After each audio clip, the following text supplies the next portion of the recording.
Lieutenant Roger de Gueldre, le sergent Voïvodovka et Claude Pierx. Notre ami Santoni a fait une magnifique chanson sur ces fusillés que nous allons écouter maintenant, avant de prononcer une allocution concernant Bastet-Thierry.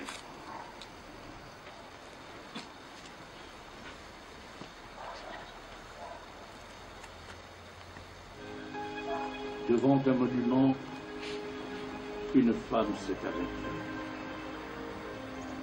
Quelques fleurs à la main, elle a le cœur serré en lisant 4 noms sur le marbre. 4 noms qui lui rappellent leur histoire, lui rappellent son histoire, souvenir de ce temps de prison et de mort prononcée. Il s'appelait de Gueldre, d'Oscar, Pierx, Bastet-Thierry, alors que certains vendaient leur âme, eux devaient sacrifier leur vie au qu'au-delà des mers, une terre française reste une terre française, l'Algérie.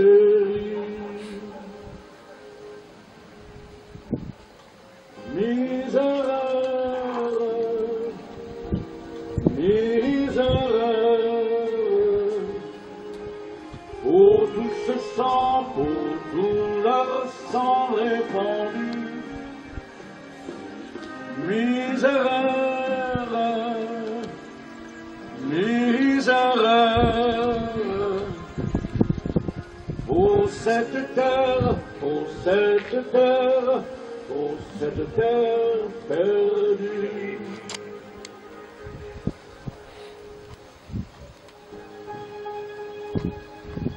Elle dépose les fleurs au pied du monument,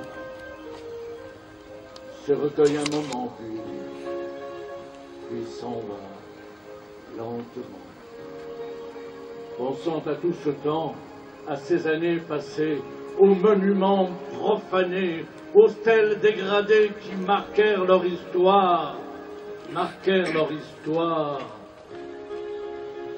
tout le temps de ces terribles années.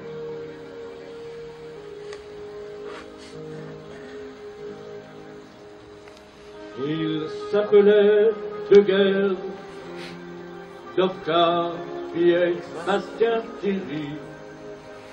Certains avaient vendu leur âme, eux avaient sacrifié leur vie. Au-delà des mers, une terre française reste une terre française, l'Algérie reste une terre française, l'Algérie. Résistance, ces hommes ne peuvent être oubliés. Je vais évoquer le sacrifice entre autres de deux hommes, fidèles à leur pays jusqu'au sacrifice. Le souvenir de ces deux hommes exceptionnels, qui s'appelaient le colonel Jean-Marie Bastien Thierry et le lieutenant Roger de Gueltre, tous deux héros et martyrs pour leur patrie, fidèles à leurs convictions patriotiques en dehors de tout amalgame. Leur détermination, leur courage qui les conduit au sacrifice suprême en refusant l'abandon de l'Algérie, en menant un combat désespéré dans l'honneur des grands soldats, comme la France s'est en donnée à travers toutes les guerres. En effet, le lieutenant Roger de Gueltre, du 1er rep, chevalier de la Légion d'honneur, couvert de décorations, fut fusillé le 6 juillet 1962 au fort d'Ivry. Il se présenta en tenue de parachutiste, le drapeau tricolore sur la poitrine, auquel il avait tout sacrifié. Il refusa le bandeau autour de son cou qu'il avait noué. Autour de ce cou, il avait noué un foulard de la Légion. Je vais mourir pour la patrie, vive la France, dites que je suis mort pour mon pays.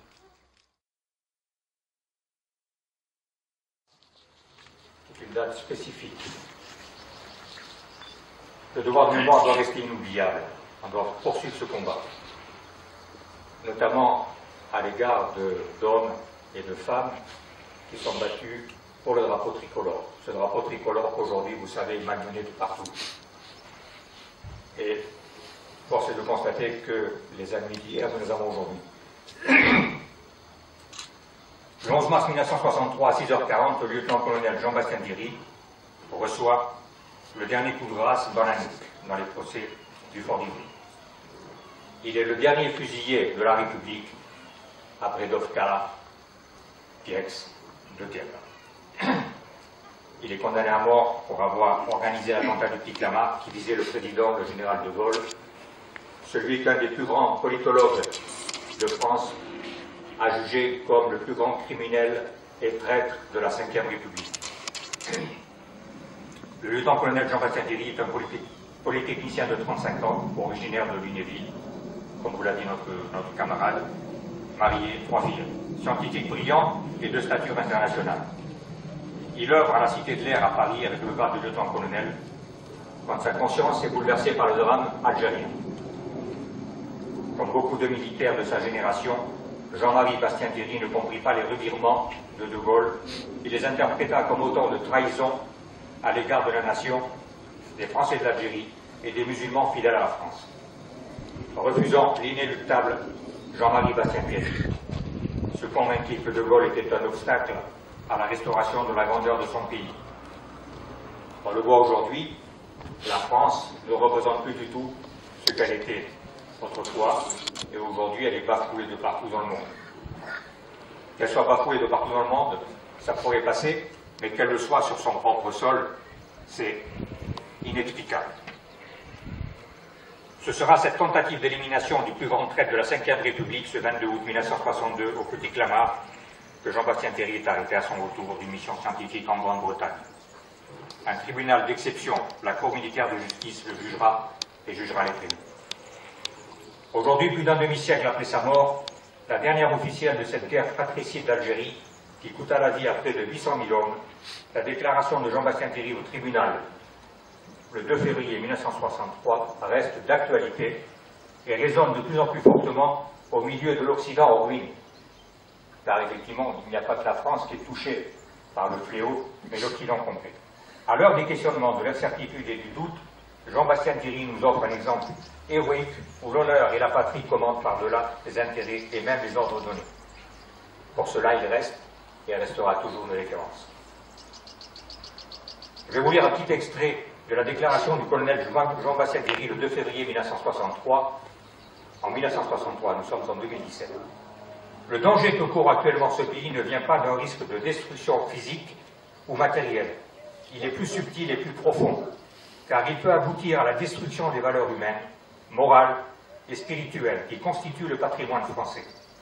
Ce patrimoine provient d'un héritage qui est à la fois grec, latin, occidental et chrétien, et repose sur une conception précise de la liberté et de la dignité de l'homme et des collectivités humaines, et sur la mise en application de principes fondamentaux qui sont la recherche et le seul souci de la justice, le respect de la vérité et de la parole donnée, et la solidarité fraternelle entre tous ceux qui appartiennent à la même collectivité nationale. Nous croyons qu'on ne viole pas impunément et cyniquement ces différents principes sans mettre en péril de mort, dans son esprit et dans son âme, la nation tout entière. Voilà, c'est une partie de sa déclaration. Allant dans le même sens, le maréchal Juin avait fait une déclaration à peu près similaire sur le devenir de la France en 1962. La France était en péché mortel et elle l'est aujourd'hui. Je vous remercie infiniment de votre attention. Nous allons clôturer cette cérémonie par le chant des Africains,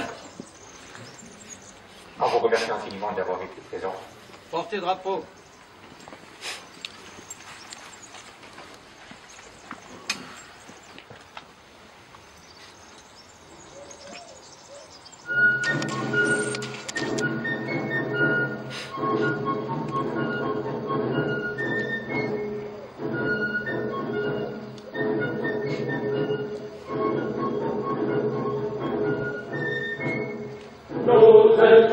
De l'Afrique, gardien jaloux de nos couleurs, quand sous un soleil magnifique, en